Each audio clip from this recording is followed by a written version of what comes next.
തൃശ്ശൂരുള്ള MSME DF ഒരു vendor development programme 2024 എന്ന് പറഞ്ഞ് ഇന്നും നാളെയുമായിട്ട് ഒരു പ്രോഗ്രാം നടക്കുന്നുണ്ട്.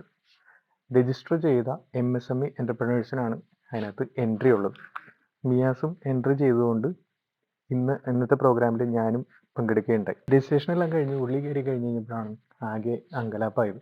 കാരണം ഇതിൽ സെഷൻസ് കണ്ടക്ട് ചെയ്യാൻ വേണ്ടി വന്നിരിക്കുന്നത് ചില്ലറ ആൾക്കാരൊന്നുമല്ല. BPCL, കൊച്ചിൻ ഷിപ്പ്യാർഡ് മുതൽ ഇന്ത്യൻ നേവി വരെ ഇതിനകത്ത് സെഷൻസ് കണ്ടക്ട് ചെയ്യാനായിട്ട് വന്നിട്ടുണ്ട്. സത്യത്തിൽ എന്തിനാണ് ഞാൻ അവിടെ പോയേ എന്ന് വരെ ഞാൻ ചിന്തിച്ചു. കാരണം ഇത്രയും വലിയ സെഷൻസ് നടക്കുമ്പോൾ ഈ വെളിച്ചെണ്ണയും മരിപ്പൊടിയും വിൽക്കുന്നവൻ എന്തിനാണ് അവിടെ ചെന്നിരിക്കുന്നതെന്ന് സ്വാഭാവികമായിട്ടും ഞാൻ ചിന്തിച്ചു.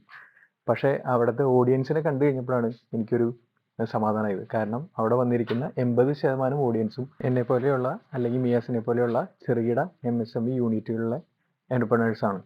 ഇതിൻ്റെ സെഷൻസ് എല്ലാം അറ്റൻഡ് ചെയ്ത് കഴിഞ്ഞപ്പം ഒരു കാര്യം മനസ്സിലായി. അതായത് PSUs വഴി MSMEകൾക്ക് വലിയൊരു ബിസിനസ് ഓപ്പർച്യൂണിറ്റി ഇന്ന് കേരളത്തിൽ അല്ലെങ്കിൽ ഇന്ത്യയിലുണ്ട്. അത് ഞാൻ പറയാൻ കാരണം കൊച്ചിൻ ഷിപ്പ്യാർഡ് ലിമിറ്റഡിൻ്റെ AGM സീന മാഡം ഒരു ചെറിയൊരു എക്സാമ്പിൾ പറയും. അതായത് ഗവൺമെൻറ് ഓഫ് ഇന്ത്യയുടെ സ്പെഷ്യൽ ഗൈഡ് ലൈൻസ് പ്രകാരം ഇപ്പോൾ പബ്ലിക് സെക്ടർ അണ്ടർടേക്കിങ്സുകളിൽ പർച്ചേസിങ് നടക്കുമ്പോൾ അതിൽ ഒരു സെർട്ടൻ പെർസെൻറ്റേജ് MSME എൻ്റർപ്രണേഴ്സുകളിൽ നിന്ന് പർച്ചേസ് ചെയ്തോളണം എന്നൊരു ഗൈഡ് ലൈൻസ് ഉണ്ട്.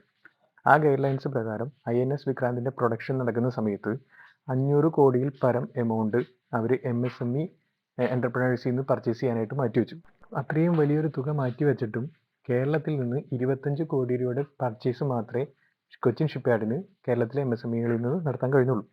ബാക്കി എമൗണ്ട് മുഴുവൻ അവർ നോർത്ത് ഇന്ത്യൻ MSMEകളിൽ നിന്നാണ് പർച്ചേസ് ചെയ്തത്. കൊച്ചിൻ ഷിപ്പ്യാർഡ് ലിമിറ്റഡ് നമ്മുടെ കയ്യിൽ നിന്ന് എന്ത് പർച്ചേസ് ചെയ്യാനാണെന്ന് സ്വാഭാവികമായിട്ടും നമുക്കൊരു സംശയം തോന്നാം. അതിനുള്ള മറുപടിയും സീന മാഡത്തിൻ്റെ സെഷനിൽ ഉണ്ടായിരുന്നു. അതായത് സെൻട്രൽ ഗവൺമെൻറ്റിൻ്റെ സ്പെഷ്യൽ ഗൈഡ് ലൈൻസ് പ്രകാരം പർച്ചേസ് ചെയ്യുമ്പോൾ 4% SC/ST വുമൺ എൻ്റർപ്രണേഴ്സിൻ്റെ MSMEകളിൽ നിന്ന് പർച്ചേസ് ചെയ്യുന്നതിന് വേണ്ടി മാറ്റിവെക്കാനായിട്ട് ഗൈഡ് ലൈൻ ഉണ്ട്. അത് പ്രകാരം മഹിള അപ്പാരൽസ് എന്ന് പറയുന്ന സ്ഥാപനത്തിൽ നിന്ന് കൊച്ചിൻ ഷിപ്പ്യാർഡ് യൂണിഫോംസും അതിൻ്റെ അനുബന്ധമായ മെറ്റീരിയൽസും പർച്ചേസ് ചെയ്യുകയുണ്ടായി. സത്യത്തിൽ ഈ 4% അച്ചീവ് ചെയ്യുക എന്നുള്ളത് മാനേജ്മെൻറ്റിനെ സംബന്ധിച്ചിടത്തോളം വളരെ തലവേദന പിടിച്ച പരിപാടിയാണ്.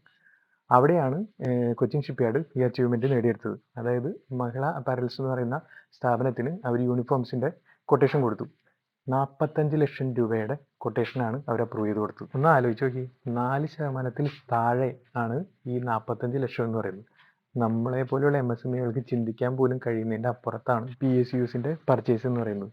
ഈ PSUസിൻ്റെ പർച്ചേസ് കിട്ടാൻ വേണ്ടി വലിയ പാടൊന്നുമില്ല.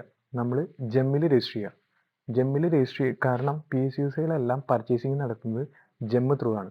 ജെമ്മിൽ അവർ റിക്വയർമെൻറ്റ്സ് ഇടും, അതിനകത്ത് കൊട്ടേഷൻ വെച്ച് അത് അപ്രൂവൽ ചെയ്തിട്ടാണ് അവർ പർച്ചേസിങ് കണ്ടക്ട് ചെയ്യുന്നത്. സ്റ്റേറ്റ് ഗവൺമെൻറ്റും സെൻട്രൽ ഗവൺമെൻറ്റും അവരാലാവുന്ന വിധത്തിൽ MSMEകളെ സപ്പോർട്ട് ചെയ്യുന്നതിന് മാക്സിമം ഗൈഡ് ലൈൻസുകൾ അവർ ഇറക്കുന്നുണ്ട്. അപ്പോൾ അതിനെക്കുറിച്ചെല്ലാം അവെയർ ആയിരുന്നാൽ മാത്രമേ നമുക്ക് ഈ സോഴ്സുകളെല്ലാം മുതലാക്കാൻ സാധിക്കുകയുള്ളൂ.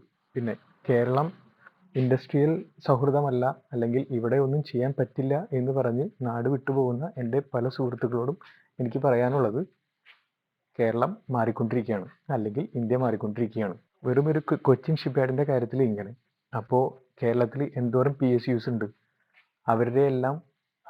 അവരിലെല്ലാം നമുക്കൊരു ഭാഗമാകാൻ പറ്റിക്കഴിഞ്ഞ് കഴിഞ്ഞാൽ 2 ഗുണമാണുള്ളത്.